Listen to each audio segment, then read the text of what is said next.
The Woman in the Black Coat, from A Chapter in the History of a Tyrone Family, by Joseph Sheridan Lefanu, 1838. I was born into a rich and important family in Tyrone, Ireland. I was the younger of 2 daughters, and we were the only children. My sister was 6 years older than me, so we didn't play much together when I was young, and I was only 12 years old when she got married. I remember the day of her wedding well.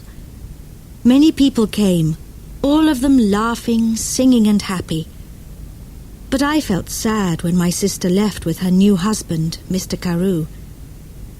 She was always very nice to me, nicer than my mother, and so I cried when she went away to her new home in Dublin. My mother and father didn't love me. They wanted sons and were not very interested in me. About a year after my sister got married, a letter arrived from Mr. Carew. He said that my sister was ill and that she wanted to come home to Tyrone and stay with us, to be with her family. I was sad that she was ill, but also very happy about her visit. "They're leaving Dublin on Sunday," my father told me, "and they're arriving here on Tuesday evening." Tuesday came, and it was a very long day. Hour after hour came and went, and I listened all the time for my sister and her husband. Now the sky was dark, and soon it was midnight, but I couldn't sleep. I listened and waited. Suddenly, at about 1 o'clock in the morning, I heard a noise far away. I ran out of my bedroom and down to the living room. "They're here! They're here!" I called to my father, and we quickly opened the front door to see better. We waited there for a few minutes, and we heard the noise again. Somebody crying far away in the night. But we saw nothing. There were no lights and no people there. We went outside, waiting to say hello and to help my sister with her bags. But nobody was there. Nobody came. I looked at my father, and he looked at me. We didn't understand. "I know I heard a noise," he said. "Yes," I answered. "I heard it too, Father. But where are they?" We went back into the house without another word. We were suddenly afraid. The next day a man arrived and told us that my sister was dead. On Sunday she felt very ill, on Monday she was worse, and on Tuesday, at about 1 o'clock in the morning, she died, at the same time that we were outside the house in the night waiting for her. I never forgot that night. For the next 2 years I was very sad. You could say that I stopped living. I didn't want to do anything or speak to anyone. Mr. Carew soon married another young woman in Dublin, and I felt angry that he forgot my sister so quickly. I was now the only child of a rich and important family, so before I was 14 years old, men started to visit our home. They wanted to meet me and perhaps to marry me. But I didn't like any of these men, and I thought I was too young to be married. When I was 16, my mother took me to Dublin. "Dublin is a big city," she said.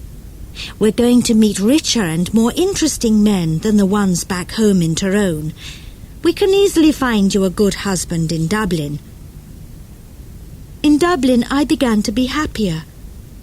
I met a lot of friendly people, and I went dancing every evening. A lot of young men came to speak to me and asked me to dance. I liked talking to them. I started to live and laugh again, and I didn't think about my dead sister all the time. But my mother was not so happy. She wanted me to find a husband quickly. One night, Before I went to bed, she came into my room and said, "Do you know Lord Glenfallen?" "Oh, yes," I answered. "He's that ugly old man from Kahila." "He's not ugly, and he's not old, Fanny," my mother said quickly. "He's from a very rich and important family, too, and he wants to marry you. He loves you." "Loves me? Wants to marry me? But he's making a mistake, Mother," I said. "I don't love him. I can't marry somebody I don't love." "Think about it, Fanny," my mother answered quietly. "He's a good man, and he wants to marry you. You're a very lucky young woman." My mother left the room, and I sat quietly for a long time. Lord Glenfallen was a nice, friendly man, I thought. I didn't love him, no, but I did like him. He always talked about interesting things. I never felt happy at home with my mother and father, but I always felt better when I talked to him. The next morning, when I saw my mother, I said only one word: yes. Lord Glenfallen and I got married the next spring, and 2 days after our wedding, we said goodbye to my family and left Tyrone. 3 days later, we arrived in Kahila, and I saw my husband's beautiful house for the first time. It was near a river, and there were many trees and flowers in the garden. Birds sang in the trees, and the sky was blue. I stood next to him and looked at it all, and I felt very, very happy. "Come, my love," said my husband. "You must come in and meet Martha. She cooks and cleans and knows everything about the house." So we went into the house, and I met Martha, a friendly old woman with smiling blue eyes. She showed me round the house. Suddenly, I felt excited to be there. It was a very happy place. Women sang in the kitchen. Men built fires in the living rooms, and there were dogs and cats everywhere. "Come with me now, madam," said Martha, "and look at your bedroom. Then we can take up your bags, and you can wash before dinner." I followed her, and soon we arrived at a big brown door. "This is your room," she said, and she opened the door. I stood and looked, suddenly cold with fear. In front of me stood something big and black. I didn't know what it was. I thought it was an old coat, but without anybody inside it.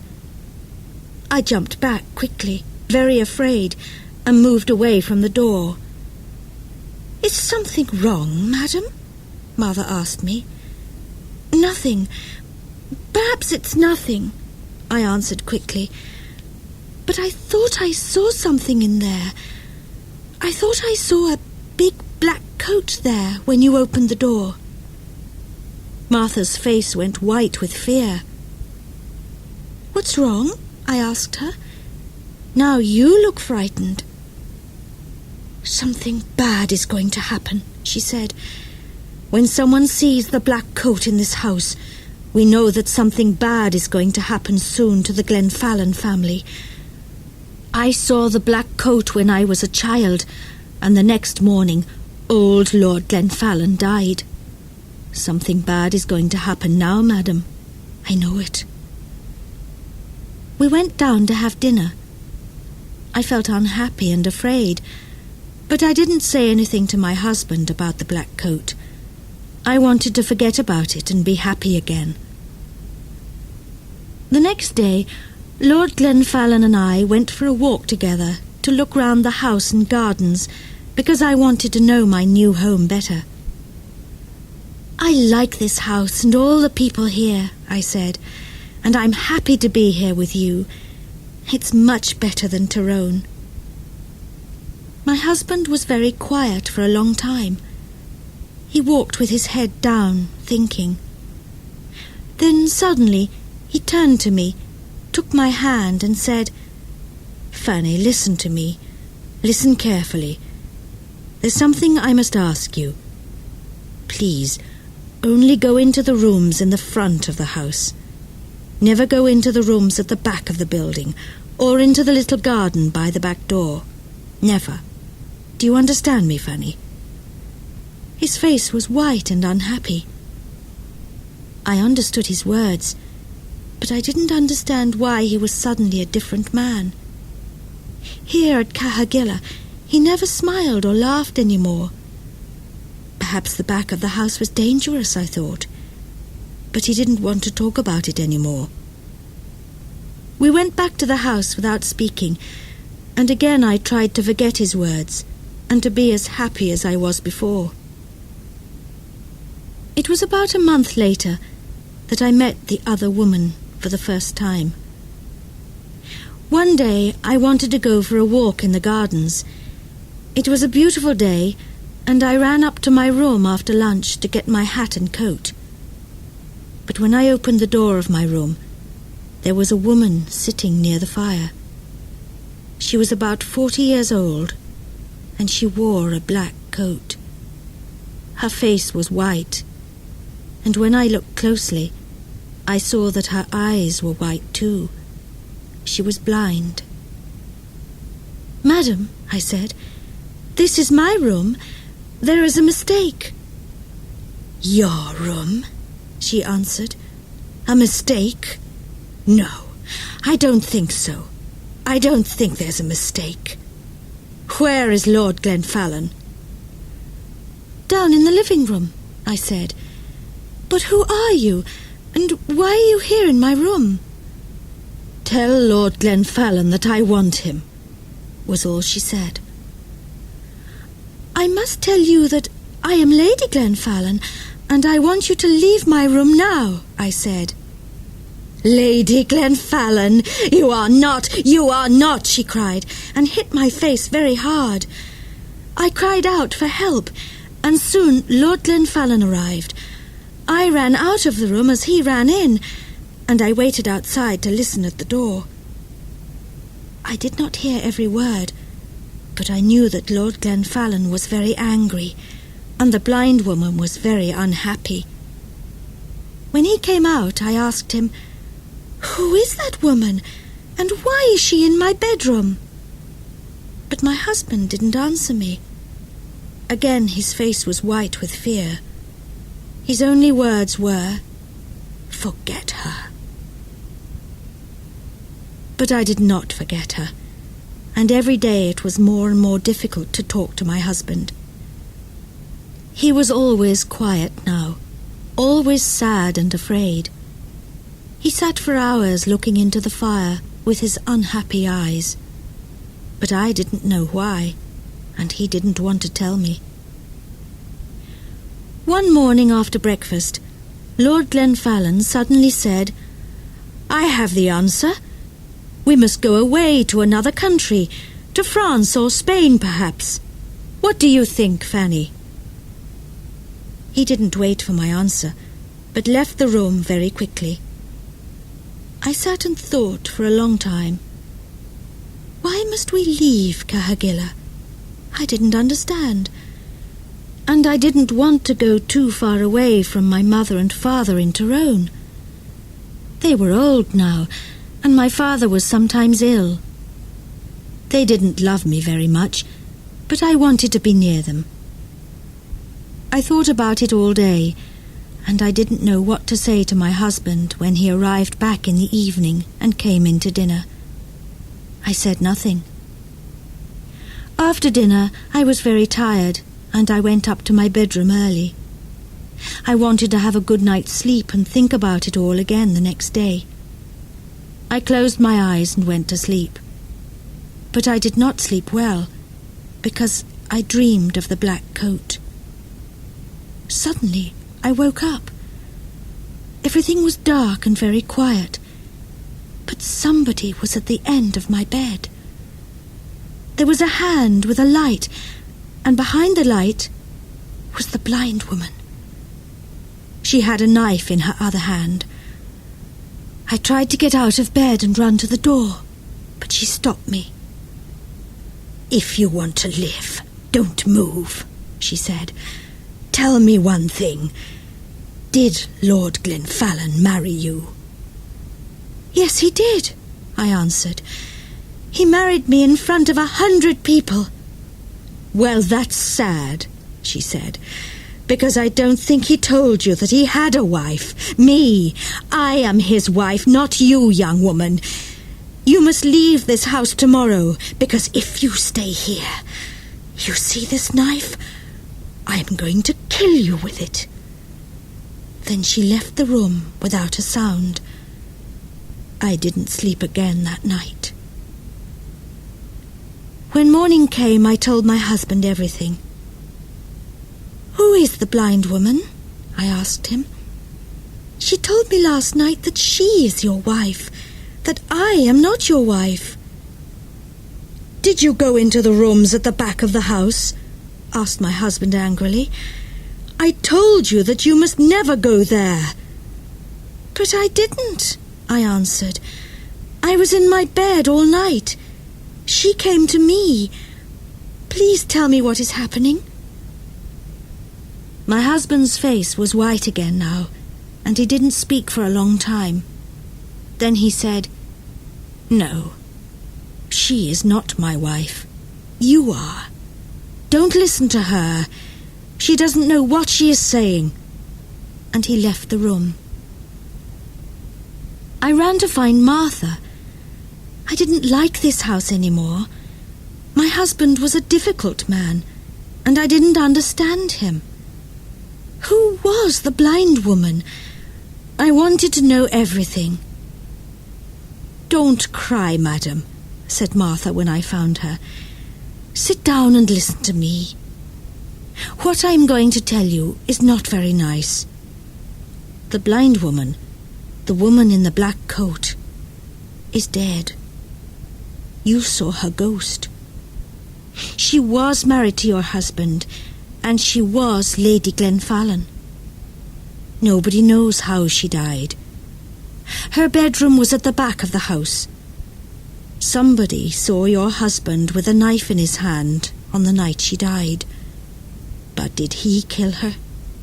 Nobody knows. When we found her, the knife was on the floor next to her, and her eyes... Somebody cut her eyes out after she died. Perhaps he didn't want her to see his other women.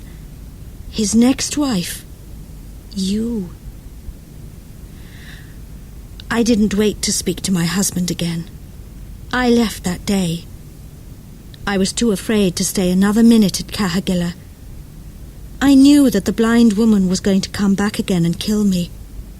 I said goodbye to Martha, took my bags, and told my driver to take me back to Tyrone. I'm happy living here with my mother and father now. The house is quiet. I sleep well each night, and they are friendlier to me than they were before. Sometimes my dead sister visits me at night, but I'm never afraid. She tells me that the blind woman is trying to find me at Kahila, and that she wants to kill me. She is jealous of me, but she can never find me there. She must wait for the next Lady Glenfallen.